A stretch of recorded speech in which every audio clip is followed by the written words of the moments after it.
Hola, mi nombre es Delia Lucero y voy a hablar sobre el hueso coxal.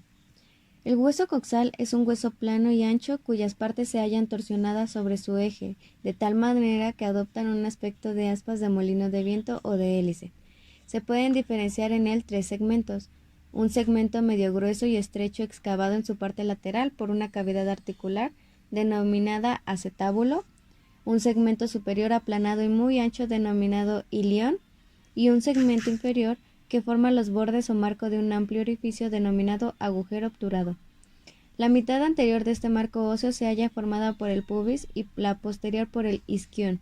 El ilión, el pubis y el isquion proceden, como veremos más adelante, de tres centros de osificación distintos que se extienden hasta el centro del acetábulo. El hueso coxal tiene dos caras, cuatro bordes y cuatro ángulos. De las dos caras, una es lateral y la otra es medial. La cara lateral puede dividirse en tres partes, las cuales son de superior a inferior, la glútea y el acetábulo, y el agujero obturado con su marco óseo. La cara glútea es una superficie triangular ondulada, convexa anteriormente y posterior, y cóncava en su parte media. Está recorrida por dos líneas curvas rugosas, las cuales son las líneas glúteas, y existen dos, que es la línea anterior glútea y la línea posterior. La línea glútea anterior es cóncava inferior y anteriormente, parte de las proximidades del ángulo anterior-superior del hueso y termina en el borde posterior, hacia la parte media del borde superior de la escotadura ciática mayor. La línea glútea posterior, ligeramente cóncava y en sentido anterior, es casi vertical y se origina del borde superior del hueso en la unión de su cuarto posterior con sus tres cuartos anteriores.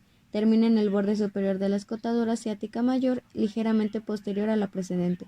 Entre ambas líneas, en su origen en el borde superior de la escotadura ciática mayor, se encuentra un surco vascular producido por una rama de la arteria glútea superior. De las dos líneas curvas que dividen a la cara glútea, hay tres segmentos. El segmento posterior, que presenta dos zonas, una posterosuperior rugosa en la que se insertan los fascículos más superiores del músculo glúteo mayor, y otra anteroinferior y lisa, en cuya parte posterior se insertan algunos fascículos del ligamento sacrotuberoso, mientras que su parte anterior queda libre de toda inserción. El segmento medio sirve de inserción al músculo glúteo medio y el segmento anteroinferior al músculo glúteo menor. En las proximidades de la línea glútea anterior, bien a su nivel, bien un poco anterior o posteriormente, se encuentra uno de los agujeros nutricios principales del hueso. La parte inferior de la cara glútea está excavada inmediatamente superior al borde del acetabular por un surco supraacetabular rugoso, perforado por agujeros vasculares, ancho, poco profundo y concéntrico con el borde acetabular. Este surco se relaciona con la cabeza refleja del músculo recto femoral, que se inserta en el extremo posterior rugoso del surco. El labio superior del surco supraacetabular limita inferiormente el músculo glúteo menor. Este labio es denominado, según Yengebur, línea glútea inferior. El acetábulo se orienta anterior, lateral e inferiormente y está limitado por un borde saliente, el limbo del acetábulo o borde acetabular. El borde acetabular presenta tres escotadoras que corresponden a los puntos de unión de las tres piezas que constituyen el hueso ilión, pubis e isquion. La escotadura iliopúbica y la escotadura iliosquiática son simples depresiones, a menudo poco visibles. La escotadura acetabular, que es isquio-púbica y está situada inferiormente, es, por el contrario, ancha y muy profunda. En la parte anterior del borde acetabular, frente al extremo anterior de la superficie articular, se presenta una pequeña elevación que sobresale de la escotadura acetabular. Esta elevación, denominada tubérculo preacetabular, sirve de inserción a fascículos de la cintilla subpúbica, vallois. El acetábulo presenta dos partes distintas, una central de forma cuadrilátera, deprimida, rugosa y no articular, denominada fosa acetabular, que presenta continuidad inferiormente con la escotadura acetabular, otra periférica, lisa y articular, que tiene forma de media luna. Esta última se denomina cara semilunar y sus extremos o cuernos limitan anterior y posteriormente la escotadura acetabular. El extremo anterior de la cara semilunar protruye ligeramente sobre el plano de la escotadura acetabular. El extremo posterior es menos marcado y solo queda separado de la escotadura acetabular por un pequeño reborde óseo, deprimido en forma de canal. El agujero obturado es un amplio orificio oval en el hombre e irregularmente triangular en la mujer, situado inferiormente al acetábulo. Está circunscrito por la parte inferior del acetábulo inferiormente, por el pubis anteriormente y el isquion posteriormente. El pubis comprende tres partes: un segmento alargado y horizontal situado superior al agujero obturado y que se destaca del acetábulo anteriormente de la escotadura acetabular, que se denomina rama superior del pubis.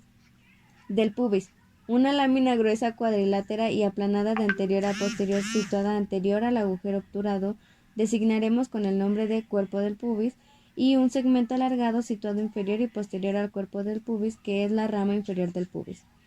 En la cara lateral de estas tres porciones se insertan los músculos aductores, grácil y obturador externo. El isquion está formado por dos columnas óseas, que son el cuerpo del isquion y la rama del isquion. El cuerpo y la rama del isquion se unen formando un ángulo casi recto. En su punto de unión, el isquion presenta un grueso ensanchamiento que sobresale posteriormente la tuberosidad isquiática, y en la cara lateral del cuerpo y la rama del isquion y de la tuberosidad isquiática se insertan los músculos aducto mayor, cuadrado femoral y obturador extremo. La cara posterior de la tuberosidad isquiática pertenece al borde posterior del hueso.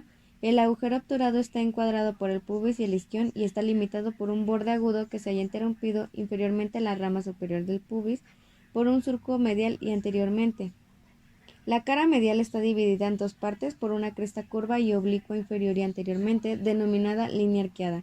La línea arqueada es roma en su parte media y saliente en sus dos extremos, principalmente en el extremo anterior, donde forma una cresta aguda denominada pecten del pubis o cresta pectínea. El contorno de la cara auricular es cóncavo superior y posteriormente, pero irregularmente convexo en su parte anteroinferior, de tal modo que su borde describe un ángulo saliente anterior cuyo vértice redondeado corresponde al extremo posterior de la línea arqueada. Los bordes, tiene cuatro bordes: el superior, anterior, inferior y posterior. El borde superior es denominado cresta ilíaca, es sinuoso y se halla contorneado en forma de S cursiva. Presenta una doble curvatura: la anterior es cóncava y medialmente y la posterior cóncava lateralmente. Este borde es grueso, pero su espesor no es uniforme, y el extremo anterior se denomina espina ilíaca anterior superior y el extremo posterior es la espina ilíaca posterior superior. El borde anterior describe una curva cóncava medial y superiormente. Presenta de superior a inferior la espina ilíaca anterior superior, una escotadura denominada escotadura innominada y una eminencia que también es conocida como espina ilíaca anterior. Corresponde al punto de unión del pubis y el ilion. Una superficie lisa, alargada y triangular de vértice medial, denominada superficie pectilínea. Una protrusión denominada tubérculo púbico o espina púbica, que está situada en el extremo medial de la superficie pectínea. Una superficie rugosa, estrecha y corta que se extiende desde el tubérculo púbico hasta el ángulo del pubis y se denomina cresta púbica o cresta del pubis. En el borde inferior presenta continuidad con el borde anterior, formando un ángulo recto denominado ángulo del pubis. Se dirige primero inferior y posteriormente, y después se inclina lateral, inferior y posteriormente. Se pueden distinguir dos segmentos, uno anterior y otro posterior. El segmento anterior está ocupado por una superficie elíptica, oblicua en sentido posterior e inferiormente irregular, cubierta de salientes y depresiones por lo general perpendiculares a su eje mayor. Y el segmento posterior es más oblicuo en la mujer que en el hombre, es rugoso y presenta un labio lateral que se inserta en los músculos grácil y aducto mayor, un labio medial que sirve de fijación a los músculos transversos del periné, y un intersticio en que se fija el cuerpo cavernoso y el músculo isquio cavernoso. El borde posterior se extiende desde la espina ilíaca posterior superior hasta la tuberosidad isquiática.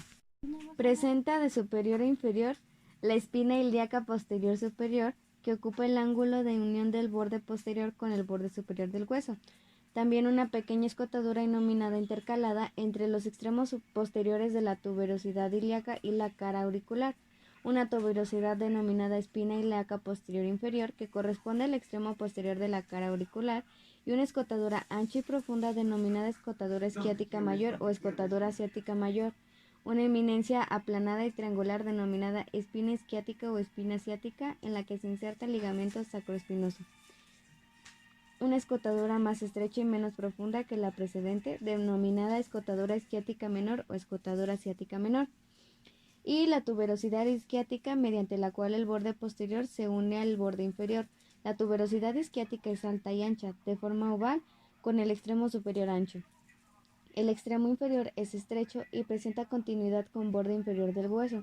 En ella se inserta el ligamento sacrotuberoso y los músculos posteriores del muslo, bíceps femoral, semimembranoso y semitendinoso.